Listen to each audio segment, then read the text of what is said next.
Good morning everyone, আমি সৌমি আর আমার চ্যানেলের আরও একটি নতুন ব্লগে আপনাদের সবাইকে স্বাগত।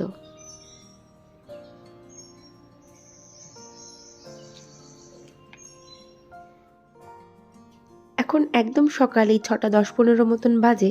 তো সকালে না এই যে পাখির আওয়াজটা শোনা যাচ্ছিল, আমি ইচ্ছা করে ওখানটা ভয়েস ওভার দেওয়ার সময় ওইটুকু ভয়েস আমি রেখে দিয়েছিলাম, ন্যাচারাল যেটা আসছিল। বেশ ভালো লাগে এই ভয়েসটুকু। তো সকালে উঠে আমি আগেই গাছে জল দিয়ে দিলাম, আবার এখানটাও আমি ভয়েসটা রেখে দিয়েছি। এখন ছোটো ছোটো ওই পাখিদের আওয়াজ, একেবারে অন্যরকম কোনো কোলাহল নেই। বেশ ভালো লাগছিল এই সময়টা। তো যাই হোক, সকালের সমস্ত কাজ আমি কমপ্লিট করে ফেলেছি। মানে আমার সকালের যা যা কাজ থাকে, বাসি কাজ, কাচাকুচি, তারপরে স্নান, পুজো সব করে আমি নিচে নেমে এলাম। আর তারপর নিচে একটুখানি ধূপ দিয়ে নিয়ে যা নিত্য নৈমিত্তিক কাজ থাকবে সেগুলো আমি শুরু করব। তো আমি একটা কথা প্রথমেই বলে নিই, আমি বারবারই বলি আমি ভীষণ ভুলে যাই। তো সেক্ষেত্রে না আমাকে আমার চ্যানেল যারা সাবস্ক্রাইব করেছেন তারা যদি মানে আমার থেকে ব্যাক চাইছেন বা কিছু এরকম টাইপের, তো তারা প্লিজ আমাকে একবার বলে দিয়ে যাবেন। মানে আমি ভুলে যাই, যেহেতু না আমার মনে থাকে না একদমই। তো আরও একটা কথা, যে শিবানী সিম্পল লাইফস্টাইল আছেন যিনি দিদিভাই, উনিও না ভীষণ সাপোর্টিভ। আর আমিও না ভুলে গিয়েছিলাম গতবার ওনার নামটা নিতে। ওই যে বললাম আমি ভীষণ ভুলে যাই। তো আপনারা চাইলে ওনার সঙ্গে বন্ধু করে নিতে পারেন। তো যাই হোক, সকালের আমার চা কফি খাওয়া হয়ে গেল। আর আজকে জানেন রান্না করতে করতে টুপুস করে গ্যাসটা চলে গেছে। তো ব্যাস আমি একটু চাপে পড়ে গিয়েছিলাম, কারণ গ্যাসটা এখন একটু সিলিন্ডারটা একটু উঁচুতে রাখছি, সেখান থেকে নামিয়ে টামিয়ে নিতে বেশ অসুবিধা হয়।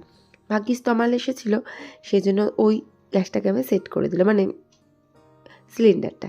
তো এরপরে বাবুয়ের খিদে পাচ্ছিল, তো সকালে ওকে আমি একটা ব্রেকফাস্ট দিয়ে দিয়েছি। তারপর ও বললো আমি একটু ডিম টোস্ট খাবো। তো আপনারা তো জানেন ডিম টোস্ট বানাতে আমার ছেলে একদম এক্সপার্ট। তো ওর ডিম টোস্টটা ও নিজেই বানিয়ে নিল আর খেতে বসে গেল।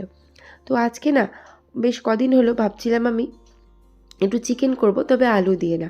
তো চিকেন কোরমা করার জন্য না আমি প্রথমে ওই চিকেনটা ম্যারিনেট করে নিলাম, ওই লঙ্কা, হলুদ, আর জিরে, ধনে গুঁড়ো আর তেল আর ঘি দিয়ে, আর অবশ্যই আদা রসুন বাটা, আর হচ্ছে গিয়ে টক দই। তো এরপর আমি শুক্তো করব বলে কিছু আনাজ তো আমি সিদ্ধ করি আর কিছু আনাজ ভেজে নিই।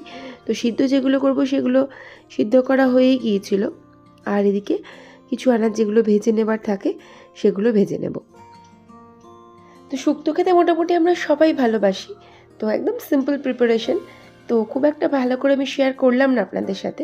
ওই আনাজগুলো যেগুলো ভাজার, যেমন কাঁচকলা, বেগুন আর উচ্ছেটা ভাজার, আর বাকি যে আনাজগুলো সেগুলো আমি সিদ্ধ করে নিই।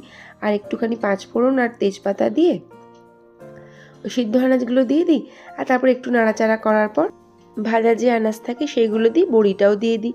আর জল বলতে ওই সেদ্ধ করা আনাজের জলটা ঢেলে দিই। আর সবার শেষে নামিয়ে নিয়ে আমি একটুখানি রাঁধুনিটাকে ওই ড্রাই রোস্ট করে সেটাকে গুঁড়ো করে দিয়ে দিই। তো ওই রান্নাটা কমপ্লিট হয়ে গেল। তো এবার আমি ওই কোরমাটা রান্না করব। সেই জন্য আমি প্রথমে না বেরেস্তা করে নিলাম। আর ওই বেরেস্তার সাথে একটু টক দই আর একটুখানি ওই আমন্ড বাদাম ছিল, ওই আমন্ড বাদামটাকে আমি দিয়ে দেবো। দিয়ে এটাকে সুন্দর করে একটা ফাইন পেস্ট বানিয়ে নেবো। তো এটা হলো একটা রান্নার মশলা, খুব একটা কঠিন কিছু না, খুবই সহজ। তো এরপর আমি কড়ার মধ্যে সর্ষের তেল দিয়ে একটু গোটা গরম মশলা দিয়ে তেজপাতা দিয়েছিলাম।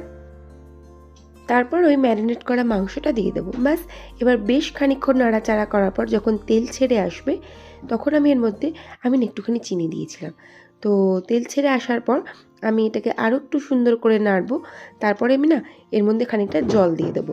তো জল দেওয়ার পর মিনিট 10-15 ফুটবে। আর তারপর আমি যখন ঢাকাটা খুলে ওই যে বেরেস্তা দিয়ে পেস্টটা করে রাখলাম, বেরেস্তা দিয়ে, তো ওই পেস্টটা আমি এর মধ্যে সুন্দর করে দিয়ে দেবো। তো আরও মিনিট 10-15 মতন ভালো করে নেড়ে নেড়ে নিয়ে এটা কিন্তু একদম সুন্দরভাবে রেডি হয়ে যাবে। আর নামানোর সময় কাঁচা লঙ্কা, ধনেপাতা কুচির একটু মিঠা আতর দিতেও পারেন, নাও পারেন, দিয়ে হয়ে যাবে কমপ্লিট রান্না। ও হ্যাঁ, একটা কথা মনে পড়েছে, পরিমল কাকু, উনি আমার ব্লগ নাকি নতুন দেখছেন। তো কাকু, আপনাকে আমার সশ্রদ্ধ প্রণাম। তো আপনি আমায় জিজ্ঞাসা করেছেন ইন্ডাকশানের ব্যাপারে। কাকু প্লিজ, আপনি আমার কথা শুনে কিছু করবেন না, কারণ আমি সেই মানুষ যিনি ফোনের কালার দেখে ফোন কিনতে পছন্দ করেন। যেমন আমার ফোনটা আমি OnePlus-এর ইউজ করি। তো OnePlus ফোন কেনার একটাই কারণ ছিল, একটা না দুটো কারণ ছিল, যেটা হচ্ছে একটা ভালো ফটো উঠবে আমার, আর হচ্ছে ওই ফোনের ব্যাগটা ছিল স্কাই কালারের, যেটা ছিল আমার মারাত্মক পছন্দ। ওই জন্য আমার কথা শুনে কিছু করবেন না। আর ওই যে দেখা যাচ্ছে আমার মাইক্রোওভেন, ওটাতে একটা বিশাল আকৃতির কিনে নিয়ে চলে এসেছিলাম, শুধুমাত্র আমার চোখে দেখতে ভালো লেগেছিল বলে। তো এই হচ্ছে ব্যাপার। তো আপনি প্লিজ কোনো আমার থেকে যারা ভালো জানে একটুখানি প্লিজ তাদের থেকে জিজ্ঞাসা করে নেবেন। আবার থ্যাংক ইউ কাকু আমার ভিডিওটা দেখার জন্য। এদিকে আমার মোটামুটি সব রান্নাঘরের কাজ হয়ে গেছে, আর আমি খাবারগুলো সব ডাইনিং টেবিলে নিয়ে চলে আসছি। আর বাবুইকে আমি এবার খেতে দিয়ে দেবো, তো তার জন্য থালা টালাগুলো তো ধুতে হবে। আজকে বদমাইশটা কিছু কাজ করে দেয়নি আমার, নাহলে এই কাজটা বেশিরভাগ সময় ওই করে থাকে। তো ওকে আজকে আমি খেতে দিয়ে দিই।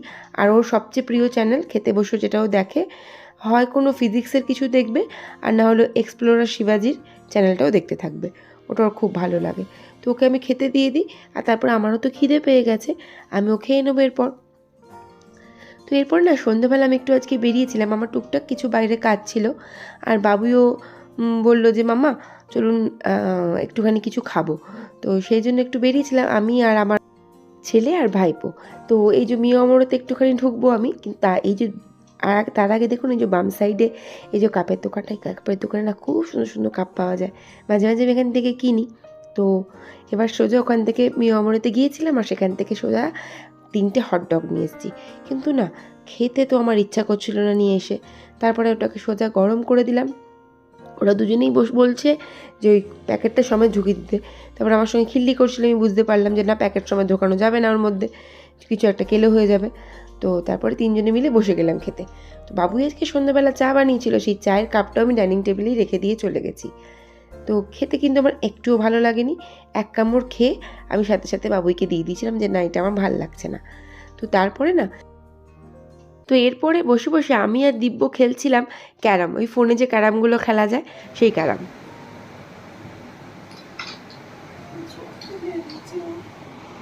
কিন্তু কিছুতেই আমি জিততে পারছিলাম না, বারবারও ফেলে দিচ্ছিল। তাহলে ব্লগটা আমি আজকে এখানেই শেষ করলাম। ভালো লাগলে প্লিজ পাশে থেকে যাবেন। Thank you.